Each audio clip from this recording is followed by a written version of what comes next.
welcome to episode 4 of the I'm Sex Positive series.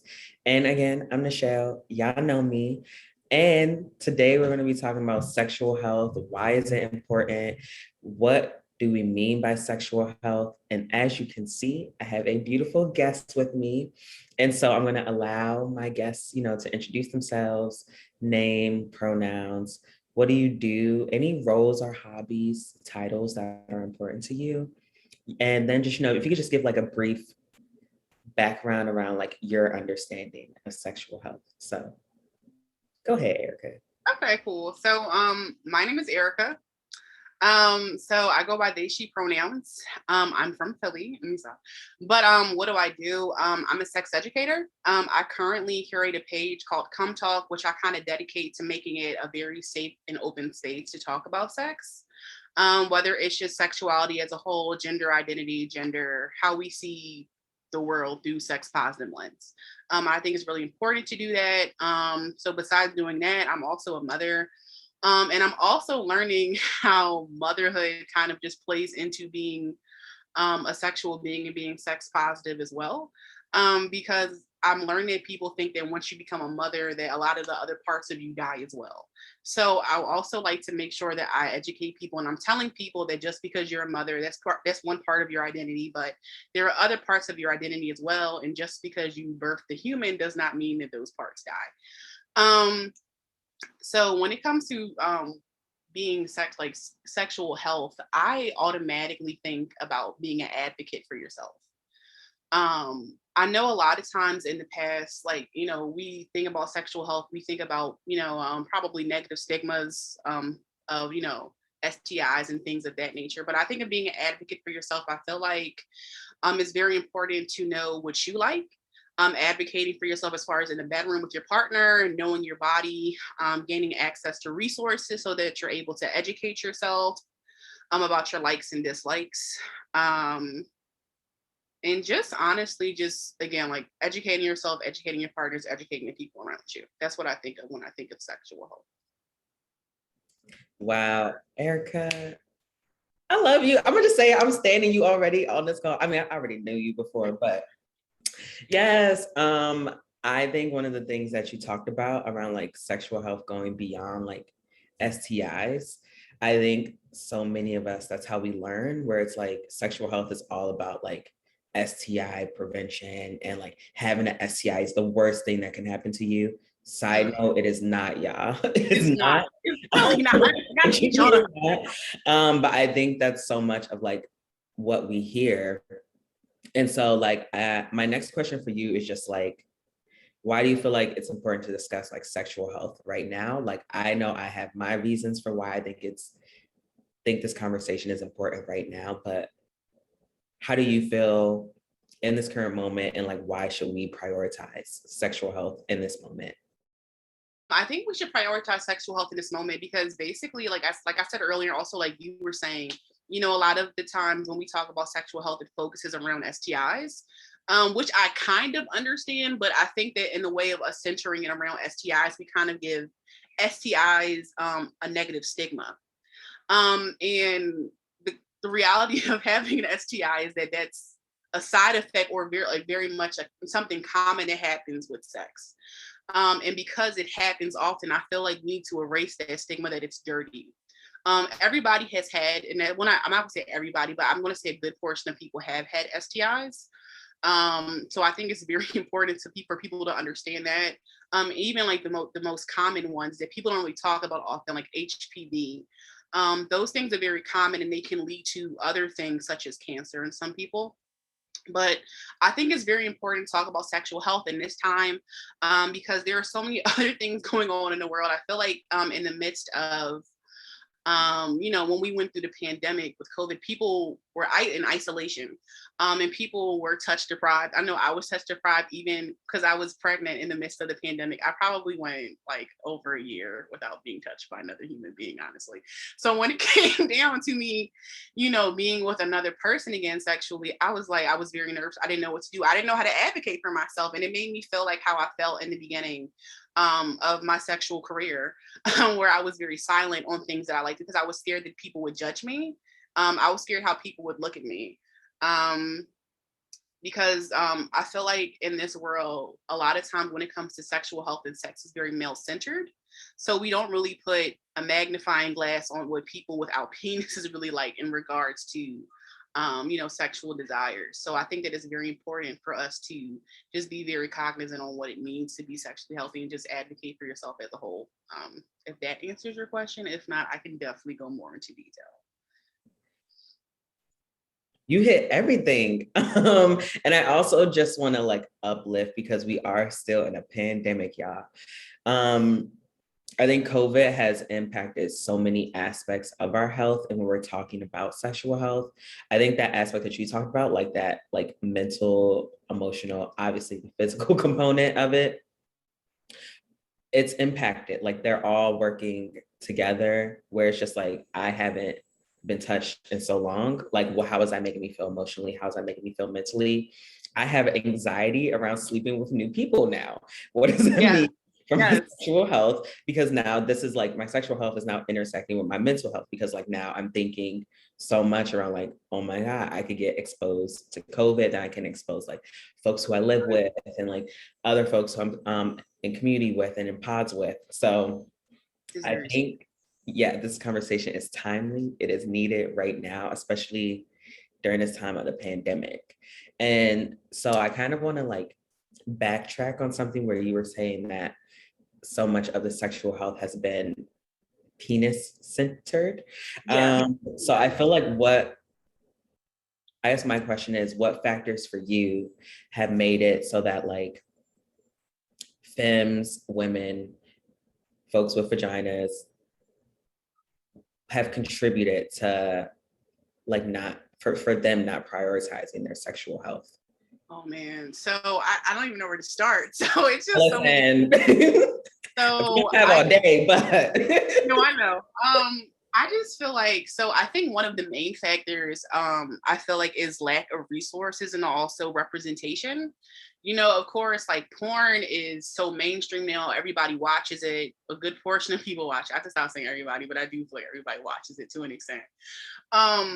And I know growing up, like when we were like always like, we would probably watch Cartoon Network and have like a porn channel on like the channel before. I would like look at things like that. And a lot of the times it just seemed like the women weren't really enjoying themselves. And it just seemed like it was more so about the male being pleased, the male ejaculating, the male just having all of the fun. And the woman was kind of just there as a tool for him to like masturbate with, it seemed like just using their body.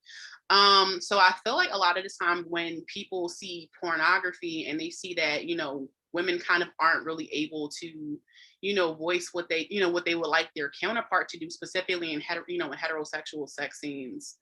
A lot of times I feel like women feel that they aren't able, women, femmes, people with vaginas aren't really able to speak up because they don't really see those conversations happening in media or even porn specifically. And to this day, I really feel like I haven't seen that much of women talking about what they like sexually with their partners before sex. And I feel like it's very important to have those conversations in front of the camera so that people can see what those types of things look like. When I started having sex when I was like, I think I was 21, I don't think I even saw people kind of like talking about, very off topic of talking about like using really protection like that. So I didn't really know how to have those conversations. So I didn't know how to ask people to put condoms on, which was also interesting. And something also that, it's been easier to do with time. But I feel like because of media, the way that they showcase sexual relationships going with men, between men and women, men are kind of just seem to be the dominant force, and women are kind of just like just very meek. They're very reserved. They're not really able to, speak on their own behalf on like what they want sexually. So I feel like that. And then also, I'm sorry, I'm like talking in circles right now. I had like some mom brain sucks, man. I'm telling you. Go ahead. Now go. Take your time. No. but like I feel like I think media representation has a lot to do with it. Even going back to when I was talking to my students when I was working at the collab, I had a lot of my my female students. They would come up to me and ask me how to have conversations with men because they didn't really know how to do it. A lot of them were having sex, but they didn't really know how to have conversations about pleasure because they weren't able to reach orgasm. And as we know, there has been a crazy disparity of women experiencing orgasms. The vaginal orgasm is extremely rare at this point, I'm feeling like, because people don't really know how to communicate what it takes to get them there, and they don't know how to get themselves there. So, like I said, I feel like lack of resources, lack of representation can also play a part in why women aren't really able to bask in sexual health and just pleasure as a whole. A word that you just gave.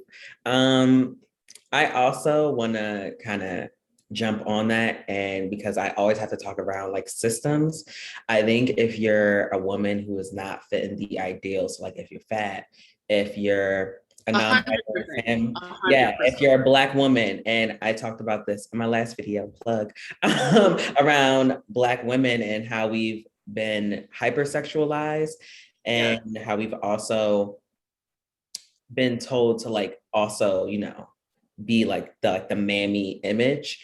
And I also think that contributes to like sexual health because then like for me as like a fat queer woman, Black woman, what I'm learning is that like, first of all, like, am I even desirable to have sex being with identities I have? Like, and so when I am desire, what I was feeling and what I felt early on, even like as a child before I was even like having sex. It was more so just, oh, like if this person wants me, I have to do whatever they want sexually because no one else will want me, that kind of thing. And I think a lot of times when we're talking around sexual health, we also don't talk around like that stigma and the stigma that like folks who I guess live at the margins, have identities at the margins, like how that impacts and how it shows up and how like it's sometimes hard for you to access like healthy sexual habits and health because of that. No, I agree 100%. You know, this was like a year ago. I spoke with it was like a group of like women and femmes that I spoke with via like an organization at my school, and we were talking about something very similar today about how like just not fitting into societal standards of beauty or like these margins that we do talk about, it does play a huge part and how you're able to interact with sex and sexual health specifically. 100% of what you said, and I do thank you for bringing it up because that's an amazing call out. And I don't think that people think about that often. How a lot of times that can kind of make you feel very shy to bring those types of things up. But yeah, and again, like I know that we definitely aren't we definitely aren't talking about you know, just as far as like using protection, of course that's something that you should do in order to have not I'm not to have safe sex, but not saying that's part of sexual health as a whole. But I do know that when we have like fat women or fat femmes, a lot of times that they are very scared to bring that up. The conversation when it comes to protection because they feel like it'll deter their partners from having sex with them. So I think that's a huge call out, and I do appreciate you for bringing it up. It's amazing. Yes, I'm always going to talk about it. And I also think it leading to my next question, it plays a part where, you know, a lot of times access to sexual health and doing the checkups, you need to access a physician. So I would love to hear your thoughts around like accessing physicians. How often do you think folks should see them? And just also like overall the medical industrial complex as we're discussing these things and how it plays into sexual health. I know those are big questions, but. No, I know, yeah. So I'm gonna say like up until I had my daughter, I really never frequented doctor's offices. I've always had terrible experiences with them. They were very intimidating for me as a fat femme. It seemed like whenever I came in contact with them, They always had a comment about my body, even if it had nothing to do with my reasons for the visit. So I know a lot of times people can become very like iffy about going to doctor's office, and I feel that 100%. When it comes to sexual health and just talking about specific options, um, or just like kind of just like just for knowledge as a whole, I go to my gynecologist, my OBGYN, very probably about lately 2 times a year. I've been going a lot. I've been having with it. I've been having issues though, so that's different. I feel like typically you should probably, for people with vaginas, I would say get pap. Of course, get a pap smear, because like I said earlier, HPV is the most common thing that you can come in contact with as far as STIs go, and that's like one of the leading causes of cervical cancer and other types of cancers. I know a lot of times people often think that because we were offered Gardasil as children or like as teenagers that we're covered. And something that's really off-putting that I found out was that that Gardasil shot only covers probably about 4 different strains. And there's over 100. So I think it's very important to stay in tune with the doctor's offices. I know that there are different apps that you can use to see, so you can look at ratings of doctors, especially people who are, very sensitive and very conscious about, people who are survivors of sexual trauma or people who do have body dysmorphia. There are many things for that. I know as far as insurance goes, there may be problems with accessibility. So there are a various amounts of health clinics around. I'm not really sure how the supply is in your area. And that's something that I would actually like to dive into now that I'm thinking about it. Just for my page, but sorry. Anyway, but yeah, I would say probably do like once to twice a year for that. For physicians, for offer visits for, vaginal health specifically. And of course, I would probably say do the same for like, urology for the most part. So yeah, bi-yearly checkups definitely. As far as like when is it best to see your physician, I would say you're an expert on your body. So when you feel like something is out of place, I would say probably go. Because I would like to say it's one size fits all, but I know for other people that it could be different. But yeah, definitely the bi-yearly checkups are needed. So yeah, I'm sorry. There was a third question. I apologize. There was a little bit. I think you touched on everything that I was asking, because my third question was just around like the medical industrial complex and how that plays into sexual health. And I am like,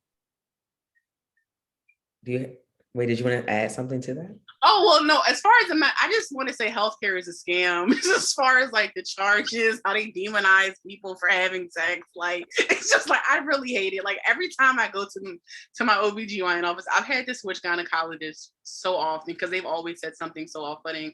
So yeah, so just again, I know how off-putting the doctor's offices can be.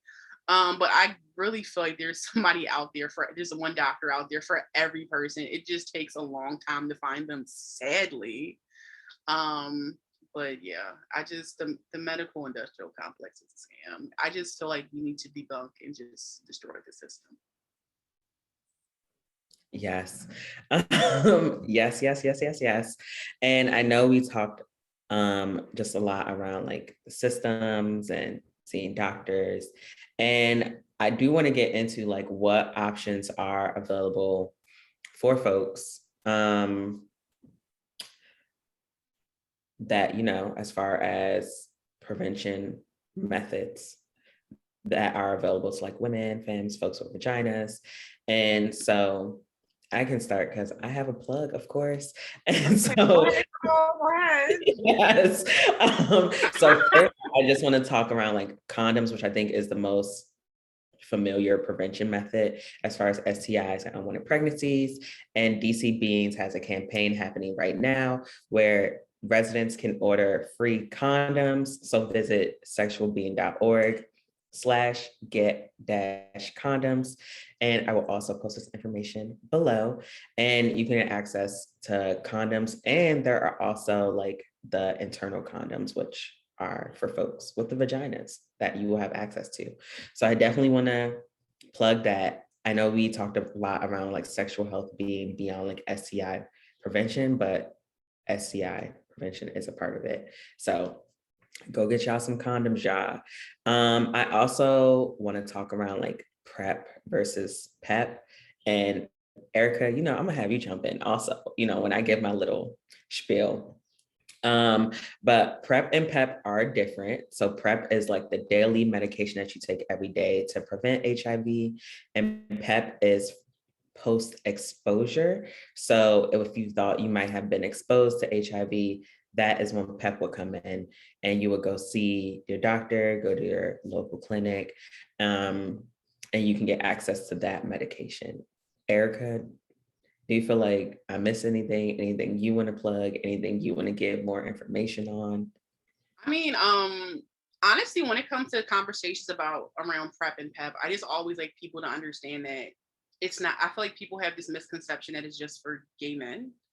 And I know, like, I've actually been to some doctors' offices where they kind of just do that, and it's like the reality is, anybody can contract HIV/AIDS. It's for anybody. So I feel like if you do feel like you're engaging in whatever activity you're engaging in, and you feel like you have been exposed, or you do have the possibility to be exposed, that you should go ahead and get PrEP or PEP. Just very important that you guys know that, because I want y'all all to be good.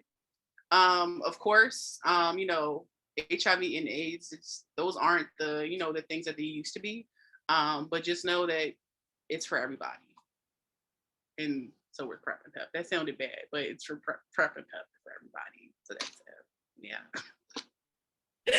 Thank you. Thank you. Yes. Yes, plus one of that.